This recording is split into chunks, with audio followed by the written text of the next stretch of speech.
तीन मूलभूत रुझान।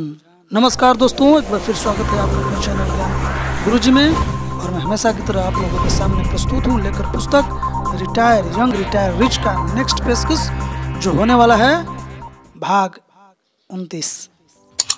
और पीछे से जितने भाग हैं वो इस चैनल के playlist retire young retire rich में अवेलेबल हैं। अभी तक आपने नहीं देखे हैं तो ज़रूर उसको देखिए, तब इस पार्ट्स को आप कंटिन्यू कीजिए। और आगे बढ़ने से पहले मेरा एक अभिनंदन आप लोगों से है। आप लोगों को मैं धन्यवाद देना चाहूँगा दोस्तों कि आप लोगों ने हमारे कहने पर, हमारे निवेदन पर अपने अपने ग्रुप में इस वीडियो कंटेंट को शेयर किया है, फेसबुक पे, व्हाट्सएप पे, इंस्टा पे। उसके लिए विशेष आप लोगों का आभार। और एक रिक्वेस्ट साथ ही मैं ये करना चाहूँगा कि मैं रिव्यू देख रहा था, उसमें देखा कि 80% से भी ज़्यादा मेरे जो यूजर्स हैं, मेरे प्यारे दोस्त हैं, वो चैनल तो देखते हैं लेकिन उसको सब्सक्राइब नहीं किए हैं। तो उन वैसे बंधुओं से मेरा निवेदन है, मेरा रिक्वेस्ट है कि आप उसको ज़रूर सब्सक्राइब कर लें। वीडियो अगर आपको अच्छा लग रहा है तो अपना सपोर्ट कीजिए।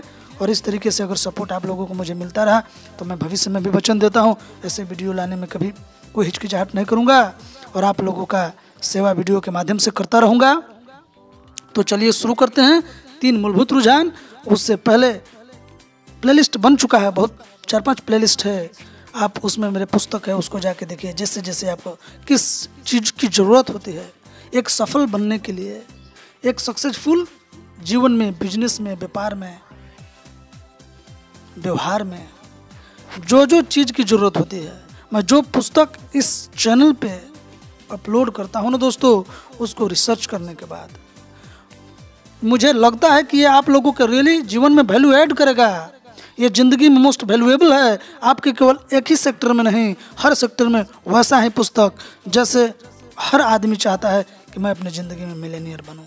तो उस तरीके के लोगों को मिलेनियर फास्ट लेन, जो सीक्रेट्स है मिलेनियर बनने के लिए, छोटे छोटे चीज़ों को, टीनी टीनी डीड्स आपको किस तरीके से सफलता के एक नए आयाम पर लेके जाता है, वो सारे चीज़ों को समझाने का प्रयत्न किया गया है उस पुस्तक में। अगर आप चाहते हैं कि मैं खूब पढ़ाई करता हूँ लेकिन मन नहीं लग रहा है, तो किस तरीके से अनुशासन अपने अंदर डेवलप करना है, उस चीज़ों को समझने के लिए मैंने एक प्लेलिस्ट में पूरा बुक बना दिया हूँ, आत्मानुशासन की शक्ति। और सफल होने के लिए आप चाहते हैं कि क्या क्या मीडियम होगा, क्या क्या साधन होगा, तो उस साधन को समझने के लिए, उस सफलता के नए आयाम तक पहुंचने के लिए आपको जिस सूक्ष्म तत्वों को, सूक्ष्म से सूक्ष्म आयामों को जरूरत पड़ेगा, उस पुस्तक में है, सफलता का साधन में। तो जैसे जैसे पुस्तक से, अगर आप किसी की बायोग्राफी से प्रभावित हैं तो मैं वॉरेन बफेट का बायोग्राफी बनाया हूँ, इन्वेस्टमेंट में जाना चाहते हैं। उसी तरीके से रहस्य क्या है, सीक्रेट क्या है, आप सफल होने के लिए आत्मानुशासन जरूरी है, साधन जरूरी है, तो इतना ही जरूरी है रहस्य, कि आप उस रहस्य को किस तरीके से समझते हैं। रहस्य आपकी ज़िंदगी में क्या है जिसको आप नहीं जानते हैं और उसको जानना है। तो ये सारे तमाम पुस्तकों को मैं एक निचोड़ के रूप में इस चैनल पे लेकर आप लोगों के लिए आता हूँ। पहले मैं खुद रिसर्च करता हूँ, मैं सेटिस्फाई होते हैं उसके कंटेंट से, तो आप लोगों के सामने लेबल कराता हूँ।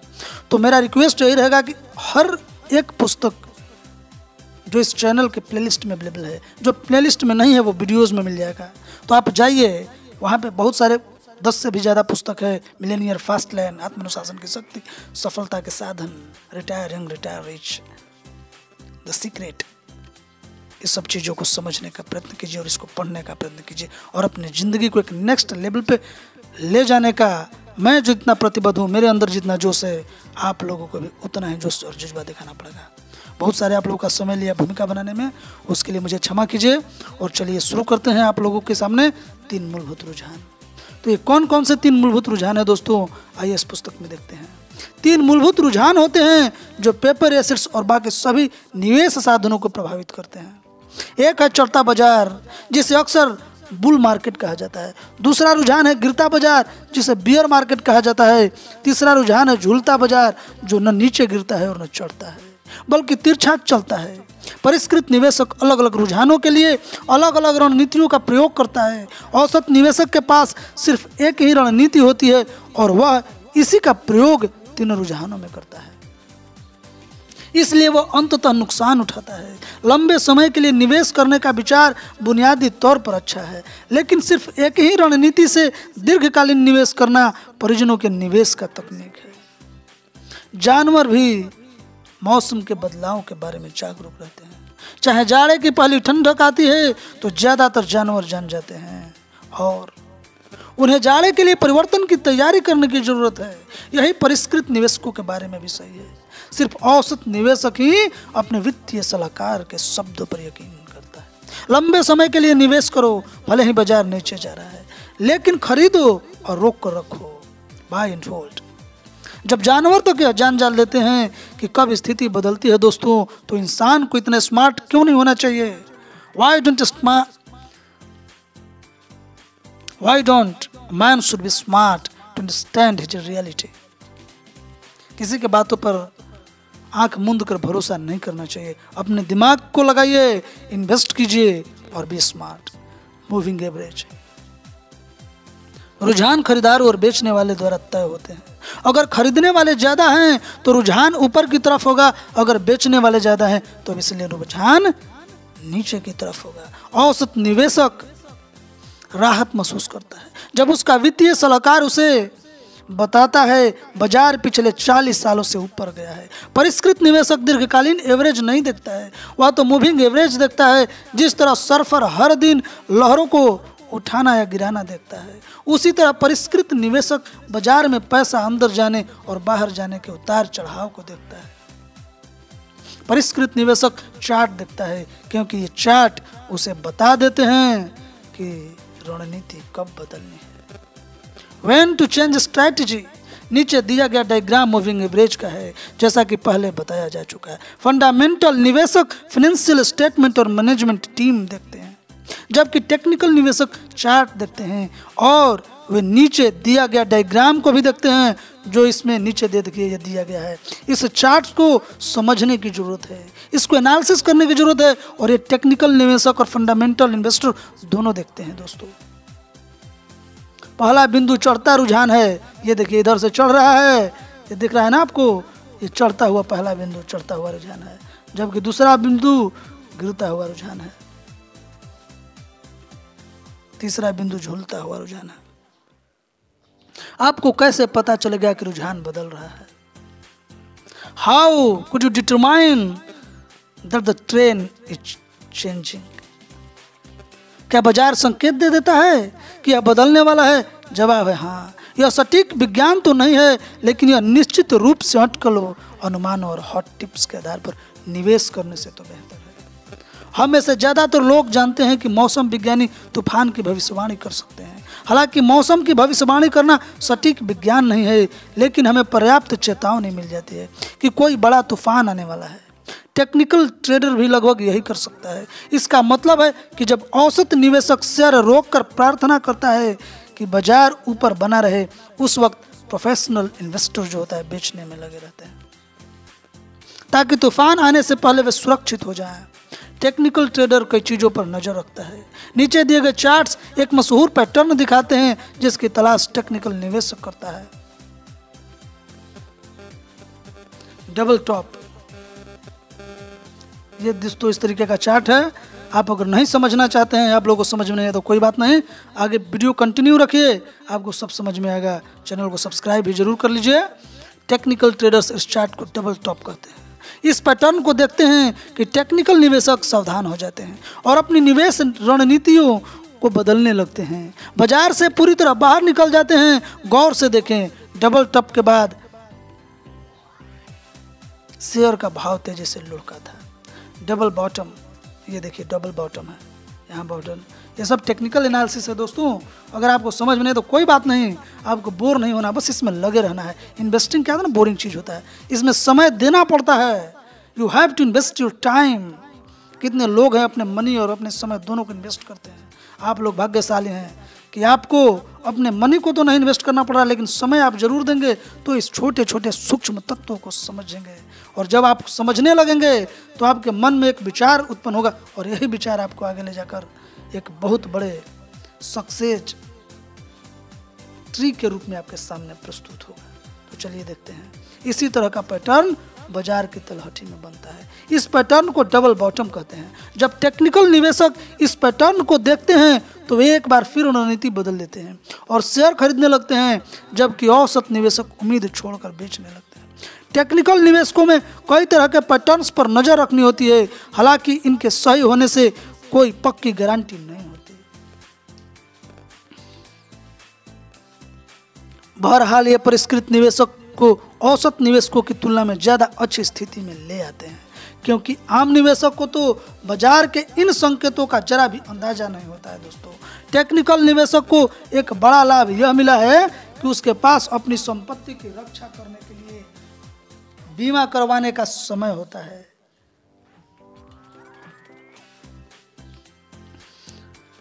औसत निवेशक तो बैठा रहता है, जबकि उसकी संपत्ति बिल्कुल निकट, बीमा रहित और सुरक्षित पड़ी रहती है। लाखों निवेशकों का वित्तीय भविष्य जोखिम में है। वे उम्मीद कर रहे हैं और प्रार्थना कर रहे हैं कि उनके वित्तीय सलाहकार की सलाह उन्हें उन तूफानों से बचाएगी दोस्तों, जो हर शेयर बाजार में नियमित रूप से आते हैं। अगर आप शेयर में इन्वेस्टमेंट करते हैं तो यकीन मानिए शेयर में उतार और चढ़ाव लगे रहते हैं। आपको नोज डाइव से कोई नहीं बचा सकता है, आपको हाइक से क्यों नहीं बचा सकता है। बढ़ेगा तो घटेगा, घटेगा तो बढ़ेगा, ये रामबाण है। इस तरह का पैटर्न बाजार की तलहटी में बनता है। इस पैटर्न को डबल बॉटम कहते हैं। ये तो हो गया ना दोस्तों। जब भी मैं तथाकथित वित्तीय विशेषज्ञों को ऐसी सलाह देते सुनता हूँ, लंबे समय के लिए निवेश करें, दहशत में ना आए,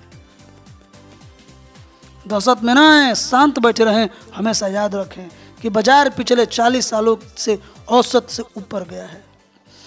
तो मैं हर बार कांप उठता हूँ जब मैं उन विशेषज्ञों के मुंह से ये शब्द सुनता हूँ, तो मैं असहमति में सिर हिलाने लगता हूँ और उन लाखों लोगों के लिए बुरा महसूस करता हूँ जो इन विशेषज्ञों की बात सुनते हैं और अपने वित्तीय भविष्य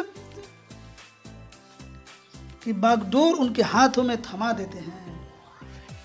निवेश का खतरनाक होना जरूरी नहीं है, बशर्ते आप जानते हो कि आप क्या कर रहे हैं। परिष्कृत निवेशक के साथ जब बाजार दिशा बदलता है तो आवश्यक निवेशक के पास दो ही विकल्प होते हैं, रोक कर नुकसान उठाना या बेचकर नुकसान उठाना। कुछ समय पहले मैंने एक सम्मानित निवेश सलाहकार के यह कहते हुए सुना, फरवरी 2000 में मैंने आपसे कहा था कि आपके पास जितना भी माल पड़ा वो सब बेच दें। हो सकता है यह औसत निवेशक के लिए अच्छी सलाह हो, लेकिन परिष्कृत निवेशक के पास खरीद कर नुकसान उठाने या बेच कर नुकसान उठाने के अलावा भी कई विकल्प होते हैं। नीचे कुछ मानसिक साधन बताए गए हैं जिनका प्रयोग करके परिष्कृत निवेशक अपने संपत्तियों की रक्षा करते हैं और पैसे बनाते हैं, चढ़ते बाजार में भी और गिरते बाजार में भी। ये वे साधन हैं जिनसे वे पैसा बनाते हैं और बाजार नीचे जाने पर अपने पैसे को सुरक्षित रखते हैं। स्टॉप ऑर्डर हो सकता है परिष्कृत निवेशक अपने ब्रोकर को फोन करके स्टॉप ऑर्डर लगाने को कहें। वह ऐसा तब करेगा जब उसे यह शंका हो कि उसके शेयर का भाव नीचे आ सकता है, खासकर तब जब बाजार का रुझान नीचे की ओर हो। औसत निवेशक कुछ नहीं करता है और अगर उसके शेयर का भाव नीचे जाता है तो वह बस उसे नीचे आते हुए देखता रहता है। उसे पता नहीं होता है कि वह क्या करता है और उसे क्या करना चाहिए। इसलिए उसकी खरीदो, रोक कर रखो और प्रार्थना करो कि रणनीति खरीदो, रोक कर रखो और नुकसान उठाओ की रणनीति में बदल जाती है। स्टॉप ऑर्डर इस तरह काम करता है। मान लीजिए आपके शेयर का भाव आज $50 है और चार्ट्स आपको बताते हैं कि बाजार का रुझान नीचे की तरह है। आपको तो बस इतना करना है दोस्तों कि आप अपने ब्रोकर को फ़ोन करके कहें कि वह $48 पर स्टॉप ऑर्डर लगा दे। अगर बाजार में बेचने वालों की संख्या बढ़ने के कारण शेयर का भाव $50 तक गिर जाता है तो आपका स्टॉप ऑर्डर मार्केट ऑर्डर बन जाता है और ये ऑर्डर $48 में बिक जाता है। आपको सिर्फ $2 का ही नुकसान होता है। औसत निवेशक शेयर को पकड़े रहता है और $18 का नुकसान उठाता है। हालांकि निवेशक स्टॉप ऑर्डर का इस्तेमाल अक्सर बीमे के रूप में करते हैं, लेकिन जो इंटीग्रेट इन्वेस्टर है दोस्त। परिष्कृत निवेशक हमेशा इसका इस्तेमाल नहीं करते हैं। अक्सर शेयर का भाव शुरुआत में गैप के साथ नीचे खुलता है और परिष्कृत निवेशक को यह बात पहले से ही पता होती है। क्या पता होती है? वे पहले से ही यह फैसला कर चुके होते हैं कि उन्हें अपने शेयर बेचना है या स्टॉप लिमिट ऑर्डर को रद्द करना है। नीचे 2 कारण बताए जा रहे हैं गिरते बाजार में स्टॉप ऑर्डर सफल क्यों नहीं हो सकते। प्रोफेशनल निवेशक स्टॉप ऑर्डर का प्रयोग नहीं करता है। इसका पहला कारण यह होता है कि रुझान बहुत तेजी से नीचे जा रहा है। तेजी से गिरते बाजार में कई बार स्टॉप ऑर्डर एग्जीक्यूट नहीं हो पाता है। उदाहरण के लिए मान लेते हैं कि शेयर का भाव $50 है। चूंकि रुझान नीचे की तरफ है इसलिए निवेशक $48 पे स्टॉप ऑर्डर लगा देता है और इसका मतलब है कि जब भाव घटकर $48 हो जाएगा तो शेयर अपने आप बिक जाएगा। लेकिन अगर बाजार तेजी से गिर रहा है तो यह संभव है कि भाव $48 पर आए बिना ही नीचे चला जाए। इसका मतलब है कि इतने सारे लोग बेच रहे हैं कि $48 पर कोई खरीदारी नहीं है, इसलिए स्टॉप ऑर्डर काम नहीं करेगा। अगर शेयर का भाव $40 पर रुकता है क्योंकि वहां कुछ खरीदार आ गए हैं तो निवेशक सबसे अच्छा काम यह कर सकता है कि वह $40 पर बेच दे या फिर शेयर को रोक कर रख ले। दोस्तों ये खरीद बिक्री का जो प्रोसेस है बहुत टीडियस मेरे समझ से लगता है। अगर आप लोगों को समझ में नहीं आता है तो मैं समझाना चाहूँगा और मैं आपसे ये कहना चाहूँगा कि आप मुझे कमेंट करके बताएं कि जो प्रोसेस है नहीं समझ में, मैं फिर से आपको समझाऊंगा और थोड़ा शॉर्ट में समझा देता हूँ कि बोल रहे हैं कि जिस तरीके से एक औसत इन्वेस्टर है वो अपने शेयर को समझ नहीं पाता है, वो मूवमेंट को, जो एक्सचेंज का मूवमेंट है उसको समझ नहीं पाता है कि कब लॉस होने वाला है और किस तरीके से स्ट्रेटेजी को बनाने की ज़रूरत है। अगर जब सब कोई बिकेगा तो वास्तव है कि शेयर का प्राइस जो है इंडेक्स नीचे की तरफ लुढ़केगा। तो आप अगर वहाँ पे अपना सेटअप प्राइस फिक्स कर लेते हैं, आप वहाँ पे ऑप्शन क्रिएट कर लेते हैं कि जैसे शेयर का दाम अगर ₹50 है, अगले बार ट्रेंडिंग में नीचे की ओर बढ़ेगा तो आप लगा दीजिए 1-2 नीचे करके। तो इस चीज़ों को समझाने का प्रयत्न किया गया। इससे क्या होगा कि अगर गिरेगा तो आपको मिनिमम नुकसान होगा और बढ़ेगा तो फिर आप अगले दिन आप मान लीजिए $50 से बढ़कर 60 हो गया तो फिर 58 पे लगा दीजिए, तो फायदा तो आपका हो जाएगा, नुकसान तो आप बच जाएंगे ना। तो इस चीज़ों को समझाने का प्रयत्न करते हैं इस पुस्तक में। तो वही बोले स्टॉप ऑर्डर का नुकसान हो चुका है। प्रोफेशनल निवेशक एक और कारण के स्टॉप का प्रयोग नहीं करते हैं। ऐसा इसलिए होता है क्योंकि वे बाजार के रुझान के बारे में निश्चित नहीं होते हैं। उदाहरण के लिए शेयर का भाव $50 है और निवेशक ने $48 का स्टॉप ऑर्डर डाल दिया है। जैसा आशंका थी शेयर का भाव गिरकर $47 तक आता है और शेयर $48 में बिक जाता है। निवेशक को कुछ समय की राहत महसूस होती है लेकिन फिर वह यह देखकर अफसोस करने लगता है कि बाजार का रुझान अचानक ऊपर की तरफ हो गया और उसके शेयर का भाव बढ़कर अब $65 हो गया है। न सिर्फ उसे प्रति शेयर $2 का नुकसान हुआ बल्कि वह $17 की बढ़ोतरी से भी वंचित रह गया। तो जिस तरीके का ट्रेंड है, आपको कहने का मतलब निचोड़ इस पुस्तक के इस पार्ट में यही बताया गया है कि आपको स्मार्ट होना पड़ेगा।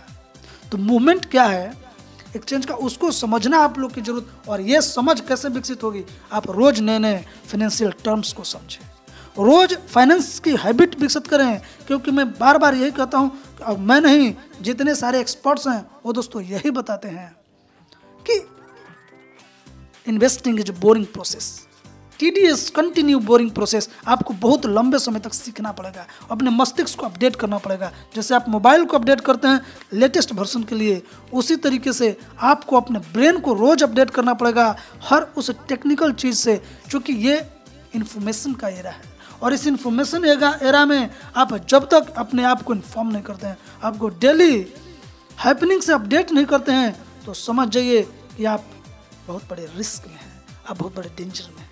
तो हमारे साथ रहिए, टेंशन नहीं कीजिए, मैं आपको अपडेट करने की पूरी गारंटी देता हूँ। इस चैनल पे आए हैं तो सही जगह पे आए हैं, और हमेशा एक पार्ट्स को आप देखते रहिए, इस वीडियो को समझते रहिए। जिस चीज़ों को शुरू से बताया गया, शुरू चीज़ मैंने जो बेसिक चीज़ है उसको समझने के प्रोसेस को अपलोड करके रखा है चैनल में, आप वहाँ जाइए, उस पुस्तक को पढ़िए, फिर फाइनेंस की पुस्तकों को पढ़िए, अपने आप को कैसे अनुशासन में रखना है उससे रिलेटेड पुस्तक है। तो चलिए देखते हैं कत्लेआम मचाना या कत्ल हो जाना। हम सबसे अक्सर किसी को कहते सुना होगा, मैं शेयर बाजार में कत्लेआम यानी मेकिंग ए किलिंग कर रहा हूँ। .com बूम और बेस्ट के दौरान ऐसे कई लोग थे जो दीवानगी के उस दौर में कत्लेआम मचाने के इरादे से गए थे, लेकिन इसके बजाय उन्हीं का कत्ल हो गया। आज .com दीवानगी के बारे में सुनकर तो लोग हंसते हैं और कहते हैं लोग इतने मूर्ख कैसे थे।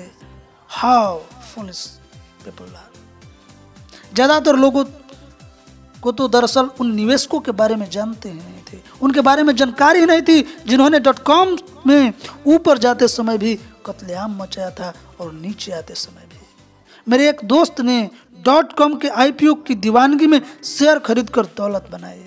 एक तरह से उसने कत्लेआम मचा दिया था। उसने क्रैश के समय भी कत्लेआम मचाया। बाजार के शिखर पर पहुंचने से थोड़ा पहले यानी 1999 के उत्तरार्ध में उसने अपने सारे .com शेयर को बेच डाला। जब शिखर करीब नजर आने लगा तो वह छांट कर शेयर शॉर्ट करने लगा, जिसके बारे में आगे समझाया गया है। वह उन्हीं .com कंपनियों के शेयर को शॉर्ट कर रहा था जिन्होंने उसे अमीर बनाया था। उनमें से 3 कंपनियां तो इतनी तेजी से और इतनी ज्यादा गिरी कि दिवालिया हो गई। इस तरह मेरे प्यारे इस दोस्त ने ऊपर जाते समय तो दौलत कमाई, नीचे आते समय भी दौलत कमाया, और वह भी ज्यादा तेजी से। क्यों? नीचे आते समय उसने ज्यादा दौलत इसलिए कमाया क्योंकि उसने अपने पैसे का इस्तेमाल नहीं किया और उसे दिवालिया हो चुकी कंपनियों के शेयर शॉर्ट करने पर कैपिटल गेन्स टैक्स भी नहीं देना पड़ा। समझ गए? जब मैंने उसे उसका कारण पूछा तो वह बोला मैंने शिखर पर शेयर शॉर्ट किए थे, जिसका मतलब है कि मैंने उन्हें उधार लिया था। फिर वे कंपनियां नीचे गिरने लगी और दिवालिया होगी। मुझे अभी टैक्स देना बाकी है। चूंकि अभी सौदा पूरा नहीं हुआ है इसलिए मुझ पर कोई टैक्स नहीं लगा है। मैंने तो बस ऐसे शेयर बेचे थे जिनका मैं मालिक नहीं था या जिन्हें मैंने उन्हें उधार लिया था, और अब मैं उस समय का इंतजार कर रहा हूँ जब उन्हें दोबारा खरीद कर उस व्यक्ति को लौटा सकूँ जिससे मैंने उधार लिया था। आज उसके पास लगभग $8,75,000 है जिन्होंने उसने शेयर को शॉर्ट करके कमाया था। यह पैसा टैक्स मुक्त म्युनिसिपल बॉन्ड फंड में लगा हुआ है और इस पर टैक्स मुक्त ब्याज मिल रहा है। ऐसे शेयर बेचकर कमाए गए पैसे का ब्याज जिनका वह मालिक भी नहीं था, वह कहता है मैं तो उन शेयरों को दोबारा खरीदने का इच्छुक हूँ और इंतजार कर रहा हूँ, लेकिन तब तक मैं टैक्स मुक्त कैपिटल गेन्स पर टैक्स मुक्त ब्याज वसूल कर लूँगा। अगर आप इस सौदे को नहीं समझ पाए हों दोस्तों, देखिए इस पुस्तक में भी समझाया गया है कि अगर आप इस तरीके के टेक्निकल बार्गेनिंग को, टेक्निकल डील को नहीं समझ पाए हैं तो चिंता न करें। ज़्यादातर लोग नहीं समझ पाते हैं। अगर आप इसे अच्छी तरह समझना चाहते हैं तो आप अपने ब्रोकर या अकाउंटेंट से संपर्क करें और उससे कहें कि वह इसे आपको अच्छी तरह समझाए। और मैं यहाँ पे अपना भी थीसिस कुछ ऐड करना चाहूँगा कि आपको ज़रूरत नहीं है अपने ब्रोकर, अपने अकाउंट को पैसे देने के। यूट्यूब पे बहुत सारे इससे संबंधित है। मेरे को फॉलो कीजिए, मुझे कमेंट कीजिए और समझिए किस तरीके के टेक्निकल चीज़ों को आप समझना चाहते हैं, और पढ़ते रहिए। समय आने पर आप सब समझ जाएंगे। छोटे से शुरुआत कीजिए। समझने के लिए छोटी अमाउंट बहुत सफिशिएंट होती है, क्योंकि अगर आप कहता है ना कि बाजार कितना भी बड़ा है वो दूब को नहीं उखाड़ सकता, तूफान कितना भी तेजी से आ जाए, बहुत बड़े बिल्डिंग कबर जाते हैं लेकिन दूब को क्या कोई कबारेगा, वो तो खुद धरती से जुड़ा है। तो छोटे से इन्वेस्टमेंट कीजिए और आप इस तरीके के टेक्निकल शब्दों को खेल खेल में समझ जाएंगे। और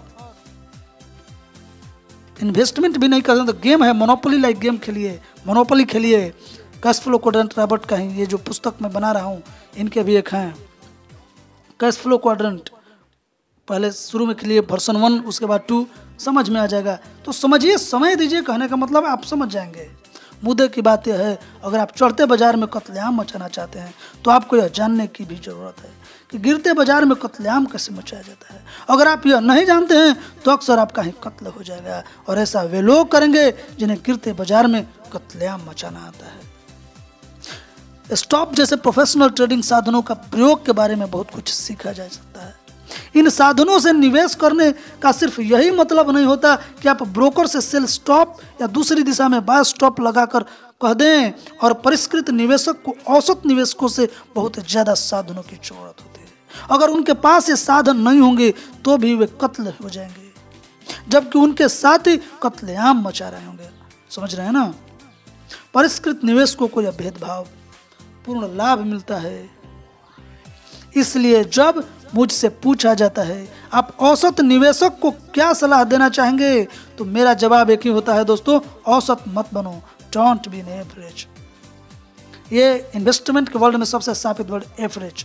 एवरेज आपको नहीं बनना है, या तो मत बनो, नहीं तो इंग्रेडिएंट बनो, परिष्कृत बनो। मैं ऐसा इसलिए कहता हूँ क्योंकि आपका वित्तीय भविष्य और आपकी वित्तीय सुरक्षा इतनी महत्वपूर्ण है ना दोस्तों, कि आपको औसत नहीं बननी चाहिए। सावधानी और चेतावनी। इस पुस्तक यही चीज तो मुझे सबसे पसंदीदा लगता है, यही तो इसका मेन चीज है रॉबर्ट के।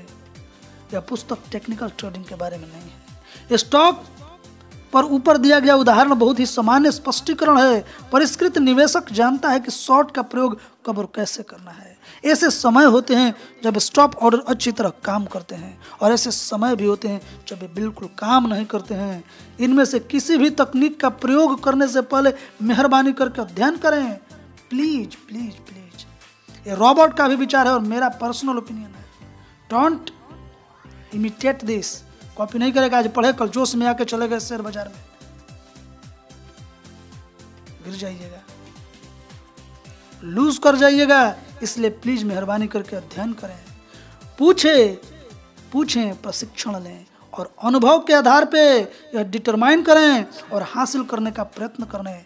मैंने जो तकनीकें अब तक बताई है या आगे बताऊंगा, उनका प्रयोग करने से पहले सुयोग्य सलाह अवश्य लें। तो समझ रहे हैं कि मैं इनमें से कुछ तकनीकों को सूची दे रहा हूं। इसका प्रमुख कारण निवेश को खतरनाक मानने वाले लोगों को यह बताना है कि दरअसल निवेश का खतरनाक होना उतना जरूरी नहीं है, वह तो व्यक्ति पर निर्भर करता है। इट डिपेंड्स ऑन पर्सन, कि अगर वह इन तकनीकों का प्रयोग करना चाहता है तो इनके बारे में ज्यादा ज्ञान हासिल करें। Call options. ऑप्शंस का दूसरा नाम है बीमा। सरल भाषा में कॉल ऑप्शंस में ऑप्शंस के मालिक को यह अधिकार मिल जाता है कि वह किसी शेयर को निश्चित भाव पर निर्धारित अवधि के बाद खरीद सके। कॉल ऑप्शंस बीमा पॉलिसी है दोस्तों, जो शेयर के भाव में तेजी से बढ़ने पर निवेशक को सुरक्षा करती है। उदाहरण के लिए मान लेते हैं रुझान और मूविंग एवरेज चार्ट्स बताते हैं कि बाजार में ज्यादा खरीदार दाखिल हो रहे हैं, इसलिए भाव बढ़ रहे हैं। निवेशक यह बीमा करना चाहता है कि वह किसी शेयर के भाव को बढ़ने के बावजूद उसे वर्तमान भाव पर खरीद सकता है। हम उसके उदाहरण के रूप में ऐसे शेयरों को ले लेते हैं जिनका भाव आज $50 है। निवेशक अपने ब्रोकर को फोन करके कहता है कि वह $50 प्रति शेयर के भाव पर 100 शेयर का कॉल ऑप्शंस खरीदता है। हो सकता है कि वह इस कॉल ऑप्शंस के लिए $1 प्रति शेयर दे, जिससे उसे $100 लागत आएगी। अमेरिका में हर ऑप्शंस में 100 शेयर होते हैं। वह अचानक ऊपर जाने वाले उछाल से अपनी सुरक्षा कर रहा है। 3 हफ्ते बाद निवेशक मछली पकड़ने के लिए ट्रिप से लौटता है और उसे पता चलता है कि शेयर का भाव $60 प्रति शेयर हो गया है। कॉल ऑप्शंस तकनीकी दृष्टि से निवेशक को $50 का भाव पर 100 शेयर खरीदने की अनुमति देता है। इसके बाद अगर वह चाहे तो उन्हीं 100 शेयरों को $60 के भाव पर बेच देता है। ये कैलकुलेशन है, ये मैथ का इजी कैलकुलेशन है। आप इसको समझने का प्रयत्न करेंगे और फिर भी आपको समझ में नहीं है तो कोई बात नहीं, इसको एक बार सुनिए, 2 बार सुनिए, रिपीट इट। जैसे जैसे आपका इंटेलेक्ट बढ़ता जाएगा, आपकी समझ भी बढ़ती जाएगी। तो घबराने की कोई ज़रूरत नहीं है, सुनते रहिए, पेशेंस बनाए रहिए। अगर शेयर का भाव $50 ही रहता है, उससे कम हो जाता है तो ऑप्शन एक्सपायर यानी बेकार हो जाता है। शेयर का भाव $60 होने के उदाहरण में औसत निवेशक $50 के भाव पर 100 शेयर खरीदने के अपने अधिकार का प्रयोग करता है और $5000 चुकता है। साथ ही वो $6,000 में बेच देता है, जिससे उसे $900 का फायदा होता है। $6,000 में से $500 और ऑप्शंस की लागत $100 घटाने के बाद दूसरी तरफ परिष्कृत निवेशक अपने ऑप्शन को $10 प्रति शेयर में बेचने के चुनाव करेगा।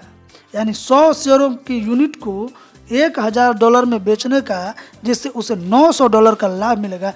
$1,000 में से $100 के ऑप्शंस की लागत को कम करने के बाद जब आप सौदे की जांच करते हैं तो औसत निवेशक ने $900 लाभ के लिए $5,000 लगाएगा। परिष्कृत निवेशक ने उसी $900 लाभ कमाने के लिए सिर्फ और सिर्फ $100 लगाएगा। Do you get that? इस बहुत सतही उदाहरण में किस निवेशक ने अपने पैसे से ज़्यादा पैसा बनाया? समझ रहे हैं ना कि जहां $5,000 लगाता है एवरेज निवेशक, वो $900 लाभ पाने के लिए, वहीं $900 लाभ पाने के लिए एक परिष्कृत निवेशक है, वो $100 केवल लगाता है और उतना ही लाभ कमाता है जितना एक औसत निवेशक करता है। तो ये होता है स्मार्ट इन्वेस्टिंग दोस्तों। मेरा जवाब होगा ऑप्शन खरीदने और बेचने वाले परिष्कृत निवेशक ने। औसत निवेशक ने $900 बनाने के लिए $5,000 लगाए, यानी उन्हें एक महीने में 18% लाभ हुआ। परिष्कृत निवेशक, देखिए यहाँ पे परसेंटेज निकाल दिया महीने, ये होता है बिजनेस माइंड। बिजनेस माइंड हर चीज़ों को समझता है कि मेरा पैसा कितने समय के लिए वहाँ पे पार्क हुआ तो कितना % का रिटर्न आया, कितना लगाया। मान लिया ₹100 आप भी कमा रहे हैं और ₹100 अगला कमा रहा है, लेकिन आप उस ₹100 कमाने के लिए $1,000 लगाए हैं और वो ₹100 कमाने के लिए $200 में कमा रहा है। आप 1 महीना लगाए हैं, वो 5 दिन में कमा रहा है। तो परसेंटेज, एवरेज परसेंटेज ये माइंड करता है। और इसी को मैं समझाने के लिए एक और पुस्तक अपलोड करने वाला हूं, कंपाउंड इफेक्ट। दोस्तों, अगर आप बिजनेस को समझना चाहते हैं तो उसके कंपाउंड इफेक्ट को समझना बहुत जरूरी है। अगर आप इस कंपाउंड इफेक्ट को, मैथ में तो आप बचपन से पढ़ते आ रहे होंगे कि चक्रवृद्धि ब्याज क्या होता है, लेकिन अगर जीवन के चक्रवृद्धि को समझ गए, मैं एक पुस्तक पढ़ रहा था, वही कंपाउंड इफेक्ट, उसको मैं मेरे टीम के द्वारा प्रोसेस किया जा रहा है और जैसे कंप्लीट होता है मैं इस चैनल पे डालने वाला हूं। तो हमारे साथ बने रहिए, चैनल को सब्सक्राइब करके अपने अपने ग्रुप में शेयर करते रहिए और जुड़े रहिए मुझसे। तो उस पुस्तक में ये बताया गया था कि जो कंपाउंड का ताकत होता है वो 8वां अजूबा है। और पता है, आप लोगों को जानकर आश्चर्य होगा कि उस पुस्तक में धन के कंपाउंडिंग को तो विस्तार से बताया गया, लेकिन जिसमें फोकस किया गया है, जिसमें समझाया गया है कि धन के कंपाउंडिंग से भी अगर कोई अजूबा कंपाउंडिंग है तो होता है नॉलेज का कंपाउंड। अगर आप रोज रोज पढ़ रहे हैं, थोड़ा थोड़ा अच्छे अच्छे चीज़ों को समझ रहे हैं, मान लीजिए आपको बिजनेस में जाना है, आपको आईएएस बनना है, आपको अपने सेक्टर में स्पेस साइंटिस्ट बनना है, रॉकेट साइंटिस्ट बनना है, तो उस सेक्टर से रिलेटेड छोटे छोटे चीज़ों को, एक एक कड़ी को, अगर मान लीजिए आप 1 वर्ड सीखे, कल 2 वर्ड सीखे, तो आने वाले समय में जब वो नॉलेज का कंपाउंडिंग बढ़ता है ना, आप आश्चर्य करेंगे। वॉरेन बफेट, आइंस्टीन, ये सब उदाहरण है अपने नॉलेज के कंपाउंडिंग के। तो मेरे साथ जुड़े रहिए, मेरा सपोर्ट करते रहिए। मैं आप लोगों के लिए इस तरीके की चीज़ों को लाता रहूँगा और पुस्तक के बाद भी मैं अपना जो अनुभव है आप लोगों के साझा करता रहूँगा। अगर आप लोगों को अच्छा नहीं लगा बीच बीच में से मुझे बोलना, तो आप कमेंट करके मुझे बता सकते हो, मैं उसको समझूंगा। अगर अच्छा लगा तो भी आप कमेंट करके मुझे बता देंगे कि आप जो समझाते हैं वो किस तरीके से आप लोगों को समझ में आता है। ज़रूर मुझे अवगत कराएं, उससे इंतज़ार रहेगा। तो चलिए देखते हैं एक बार फिर, वह बहुत ही सरल उदाहरण है और मैं आपको प्रबलता से सलाह देता हूं कि आप अधिक अध्ययन करें, अनुभव हासिल करें और इसे सीखने की प्रक्रिया में किसी सुयोग्य स्टॉक ब्रोकर की सहायता लें। यह उदाहरण बताता है कि अमीर डैडी ज्यादा चीजों के मालिक क्यों नहीं बनना चाहते थे, बल्कि इसके बजाय वे उन पर नियंत्रण करना चाहते हैं। रिच डैड पुअर डैड में भी दोस्तों रॉबर्ट यही बताते हैं कि rich on nothing controls everything. जो रिच होते हैं वो किसी चीज को खरीदते नहीं बल्कि उस पर नियंत्रण स्थापित करते हैं। तो इसी चीज का ये सीक्रेट है इस पुस्तक का भी। ऑप्शन खरीदने और बेचने की प्रक्रिया पर नियंत्रण देते हैं। यह इस बात का भी उदाहरण है कि किस तरह पेपर एसेट्स में लीवरेज का इस्तेमाल किया जा सकता है। यह लीवरेज का प्रयोग कम जोखिम में ज्यादा लाभ कमाने के लिए किया जा सकता है, बशर्ते आप जानते हो कि आप क्या कर रहे हैं। इस उदाहरण में परिष्कृत निवेशक ने प्रति ऑप्शन सिर्फ $1 का जोखिम लिया, जबकि औसत निवेशक ने $50 प्रति शेयर का जोखिम लिया। जब आप पैसे के वेग को यानी द वेलोसिटी ऑफ मनी संबंधी बातों को समझते हैं और याद करते हैं कि किस तरह के निवेशक का पैसा ज़्यादा तेज गति से चल रहा है, कौन सा निवेशक ज़्यादा तेज गति से अमीर बन सकता है।